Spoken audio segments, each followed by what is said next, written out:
अनुसार भारत के संविधान के शिल्पी बाबा साहब भीमराव अंबेडकर इसी महाराष्ट्र की देन है। सामाजिक समता की स्थापना हो, महात्मा फुले ने यहीं से इसका उद्घोष किया था और महिला शिक्षा का प्रचार प्रसार हो, सावित्रीबाई फुले ने इसका उद्घोष इसी धरा से किया था।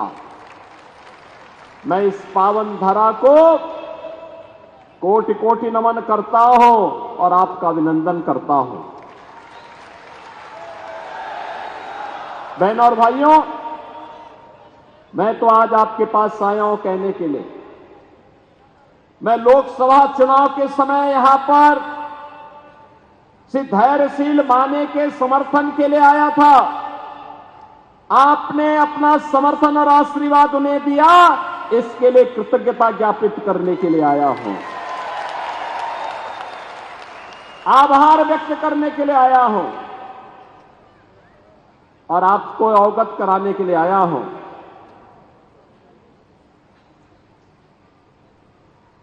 कि महाराष्ट्र के अंदर जो चुनाव वर्तमान में चल रहे हैं, ये चुनाव मात्र सत्ता के लिए नहीं है। यह चुनाव महाराष्ट्र के लिए भी और भारत के लिए भी बहुत मायने रखता है। एक और प्रधानमंत्री मोदी जी के नेतृत्व में महाराष्ट्र के अंदर महायुति गठबंधन पूरे देश के अंदर एनडीए कार्य कर रहा है। उनके लिए एक भारत श्रेष्ठ भारत ही जीवन का एकमात्र ध्येय है। बिना भेदभाव के शासन की योजना हर गांव, हर गरीब, हर किसान, हर नौजवान, हर महिला को देने के लिए वह प्रतिबद्ध है। वह देश की सुरक्षा के लिए, देश की समृद्धि के लिए और शासन सत्ता उसके लिए सुशासन का एक मंत्र बन करके आता है। एक तरफ यह महायुति गठबंधन महाराष्ट्र के अंदर है, भाजपा है, शिवसेना शिंदे सेना है और एनसीपी में श्री अजीत पवार है, आरपीआई रामदास अठावले जी हैं और दूसरी तरफ न नीति है, न नैतिक बल है, न निर्णय लेने की सामर्थ्य है। ऐसा महाअगाड़ी गठबंधन जो देश के साथ धोखा कर रहा है, धोखा। बहनों और भाइयों, ये महाअगाड़ी गठबंधन पहले एक दूसरे को धोखा दे रहा है, एक दूसरे को। कांग्रेस में, उद्धव ठाकरे में और पवार साहब में आपस में ही एक नूरा कुश्ती चल रही है, कौन किसको कितना मात दे देता है। और बहनों और भाइयों, उसके माध्यम से पहले ये अपने आप में आपस में धोखा देंगे, फिर हिंदू समाज को धोखा देंगे और फिर देश को ही लोग धोखा देंगे। आप मुझे बताइए, कांग्रेस का तो इतिहास ही भारत के साथ धोखा देने का रहा है। याद करिए, अगर कांग्रेस का नेतृत्व 1947 में चाहता तो देश कभी विभाजित नहीं होता, कभी विभाजित नहीं होता, भारत का विभाजन नहीं होता तो पाकिस्तान नहीं बनता।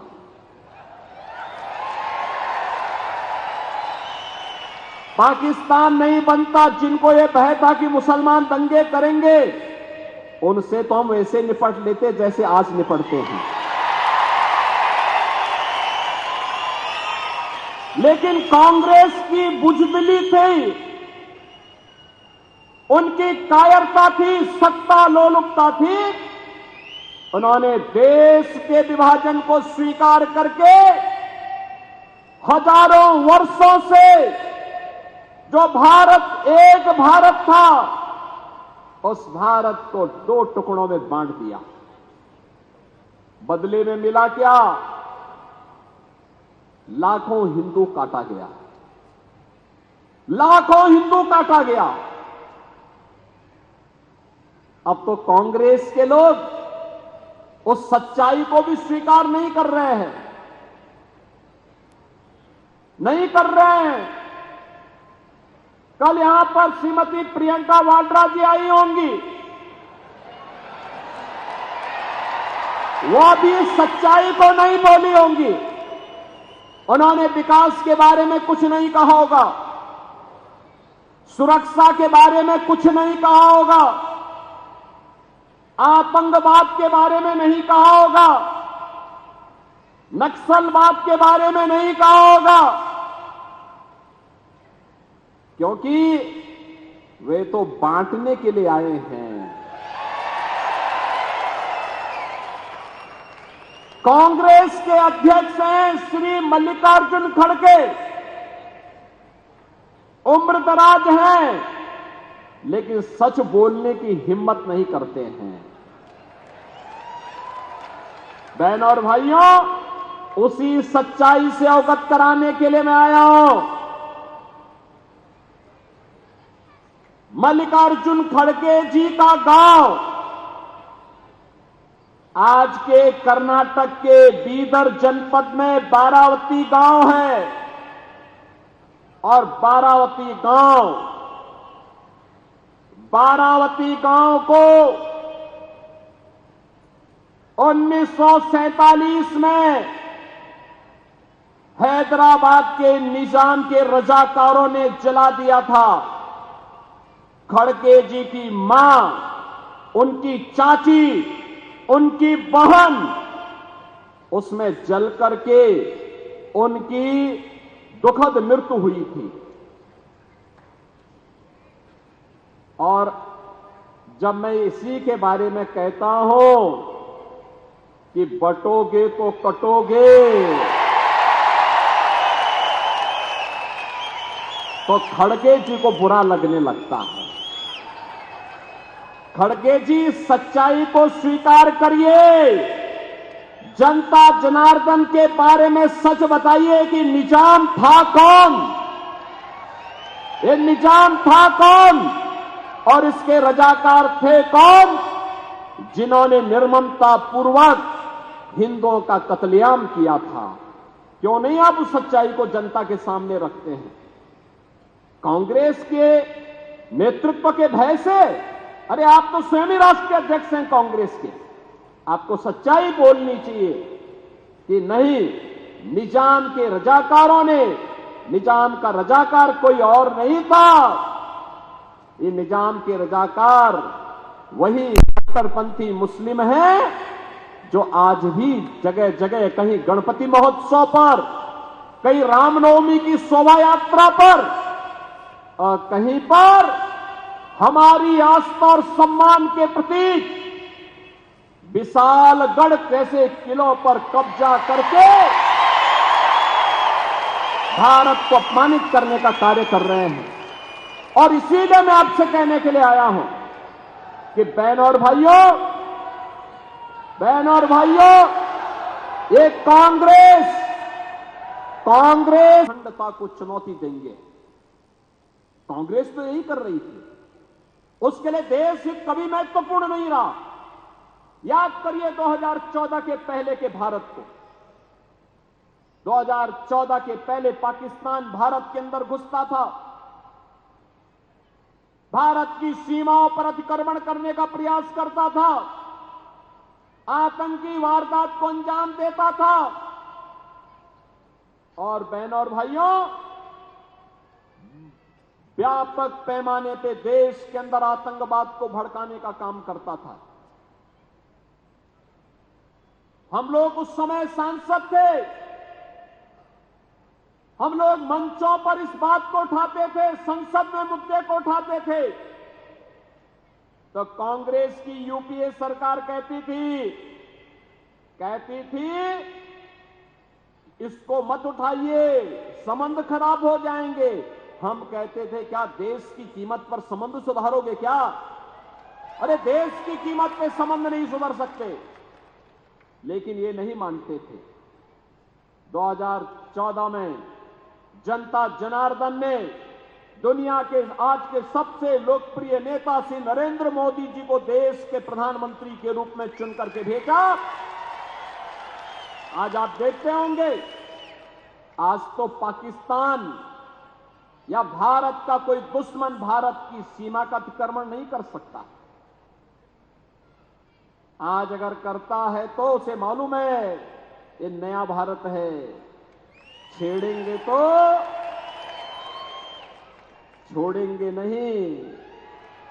ये नया भारत है, छेड़ता नहीं है, कोई छेड़ता है तो छोड़ता भी नहीं है। और इसीलिए मैं आपसे कहने के लिए आया हूं, आज भारत की वर्तमान यात्रा को आप देख रहे होंगे। नया भारत पहले 10वीं अर्थव्यवस्था था, आज दुनिया की 5वीं बड़ी अर्थव्यवस्था बन गया। अगले 3 वर्ष के अंदर भारत 3री बड़ी अर्थव्यवस्था बनेगा। आज भारत के अंदर बिना भेदभाव के योजनाओं का लाभ मिल रहा है। योजनाओं का लाभ कैसे दिया जाना है? महाराष्ट्र के अंदर पूछो,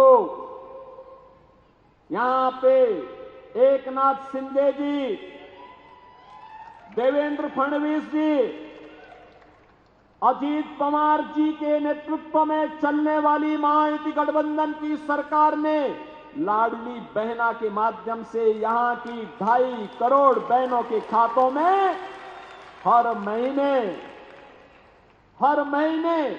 धनराशि देकर के साबित किया कि बिना भेदभाव की योजना का लाभ दिया जा सकता है। बहनों और भाइयों, ये भारतीय जनता पार्टी नेतृत्व की महायुति गठबंधन की सरकार महाराष्ट्र के अंदर जिस मजबूती के साथ कार्य कर रही है, उसी को मजबूती प्रदान करने के लिए हम लोग आए हैं। बिना भेदभाव के हर गरीब को आवास की सुविधा का लाभ मिल रहा है।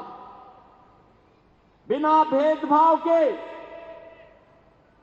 हर घर में आयुष्मान की सुविधा का लाभ मिल रहा है। शासन की सुविधाओं का लाभ गरीबों को बिना भेदभाव के मिल रहा है। इंफ्रास्ट्रक्चर भी नया नया है, हाईवे के रूप में, रेलवे के रूप में, मेट्रो के रूप में, एयरपोर्ट्स के रूप में, AIIMS, IIT, IIM, 1 district 1 medical college, हर घर नल की योजना, ये सब भी क्रियान्वित हो रही हैं। और युवाओं के लिए भी तो योजनाएं हैं। मिशन रोजगार के नाम पर युवाओं के लिए नौकरी, महिलाओं के लिए स्वावलंबन के लखपति दीदी का अभियान। याद करिए 2014 के पहले इस महाराष्ट्र में सबसे अधिक अन्नदाता किसानों ने आत्महत्या की थी। आज किसान को किसान सम्मान निधि का लाभ मिल रहा है। और महायुति गठबंधन सरकार ने कहा है जितना केंद्र सरकार दे रही है उतना ही महायुति गठबंधन की सरकार भी देगी। बहनों और भाइयों, ये सुविधा यहां के लोगों को न मिलने पाए, इसके लिए कांग्रेस और उसके सहयोगी दलों के द्वारा न्यायालय में अपील की गई। वे नहीं चाहते कि युवाओं को नौकरी मिले, महिलाओं को लाडली बहना योजना का लाभ मिले। वे नहीं चाहते कि महाराष्ट्र के अन्नदाता किसान खुशहाल हों। और इसीलिए मैं आज आपसे कहने के लिए आया हूं कि बहनों और भाइयों, हम बटे थे तो हमें अपमान झेलना पड़ा था, देश का दुर्भाग्यपूर्ण विभाजन हुआ था। हम बटे थे, अयोध्या में राम मंदिर का अपमान झेलना पड़ा था, काशी में काशी विश्वनाथ का अपमान झेलना पड़ा था, मथुरा में भगवान श्री कृष्ण के जन्मभूमि का अपमान झेलना पड़ा था।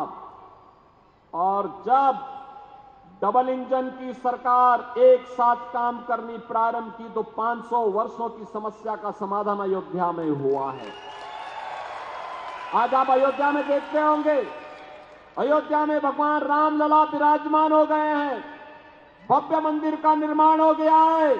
और मैं तो महायुति गठबंधन सरकार को धन्यवाद दूंगा कि इन्होंने अयोध्या में महाराष्ट्र से जाने वाले श्रद्धालुओं के लिए एक भव्य महाराष्ट्र भवन बनाने के लिए वहां पर जमीन वहां पर आरक्षित करके उसके कार्य प्रारंभ कर दिया है। बहनों और भाइयों, आखिर अयोध्या में राम मंदिर का निर्माण कांग्रेस भी कर सकती थी, नहीं किया, नहीं किया। मैं पूछना चाहता हूं, अगर सर्वे बाला साहब ठाकरे जी होते, क्या वे कांग्रेस के साथ गठबंधन करते क्या? करते क्या? तो फिर उद्धव जी ने क्यों कर दिया? अपने मूल्य और सिद्धांतों से भटक गए। और इसीलिए मैं आपसे कहने के लिए आया हूं, बहनों और भाइयों, सरदेव बाला साहब ठाकरे जी चाहते थे मूल्यों के आदमी थे, उन्होंने इन मूल्यों की राजनीति की थी। उन्होंने कहा था कि नहीं, हम सब कुछ करेंगे हिंदुत्व के मुद्दे पर, छत्रपति शिवाजी महाराज को सामने रख करके ही हम आगे काम करेंगे। और छत्रपति शिवाजी महाराज जिनके आदर्श रहे हो, वे बांटने की नहीं, एकता की बात करके महाराष्ट्र के साथ साथ पूरे भारत को एक भारत बनाने के लिए कार्य करेंगे। और यह कार्य महायुति गठबंधन कर रहा है। और इसीलिए मैं आप सबके बीच आया हूं आपसे कहने के लिए कि बहनों और भाइयों, 20 नवंबर को चुनाव है। यह महाआघाड़ी गठबंधन आपको बांटने के लिए फिर से आएगी, तमाम प्रकार के बातों को आपके सामने कहेगी। इसमें विश्वास कभी मत करना, कभी मत करना, धोखे से भी नहीं करना है। मैं तो आपसे एक ही अपील कर रहा हूं कि महायुति गठबंधन आपके सामने है। महायुति गठबंधन में श्री एकनाथ शिंदे जी, श्री देवेंद्र फडणवीस जी, श्री अजीत पवार जी, ये सभी मिलकर के महाराष्ट्र को प्रधानमंत्री मोदी जी के मार्गदर्शन में एक विकसित महाराष्ट्र बनाने की संकल्पना को आगे बढ़ा रहे हैं, एक सुरक्षित महाराष्ट्र बनाने की संकल्पना को आगे बढ़ा रहे हैं। बहनों और भाइयों, महायुति गठबंधन की सरकार बनती है तो विशालगढ़ किले का अतिक्रमण भी अपने आप ही दूर हो जाएगा। तब हमारे बप्पा, गणपति बप्पा के शोभा यात्रा पर कोई पथराव करने का दुस्साहस नहीं कर पाएगा। रामनवमी के किसी शोभा यात्रा पर कोई पथराव करने का दुस्साहस नहीं कर पाएगा। ये पत्थरबाज अपने घर में सिकुड़ जाएंगे, सिमट जाएंगे, घर के बाहर नहीं निकल पाएंगे। और निकलेंगे तो पत्थरबाजी किए तो उन्हें मालूम है यूपी का सूत्र लागू हो जाएगा, राम नाम सत्य है। और इसीलिए आप सबसे मेरी विनती है कि यहां पर महायुति गठबंधन ने श्री अमल मांडिक को, श्री राजेश क्षीरसागर को, श्री चंद्रदीप नरके को अपना प्रत्याशी बना करके आपके बीच में भेजा है। आप इन्हें अपना समर्थन और आशीर्वाद देंगे? ये सभी प्रत्याशियों को अपना समर्थन और आशीर्वाद देंगे? दोनों हाथ उठा करके मेरे सामने इन्हें आश्वस्त करो। अपने आशीर्वाद स्वरूप में आशीर्वाद देने के लिए आशीर्वाद आपका इनको प्राप्त होगा ना, तो 20 नवंबर को आपका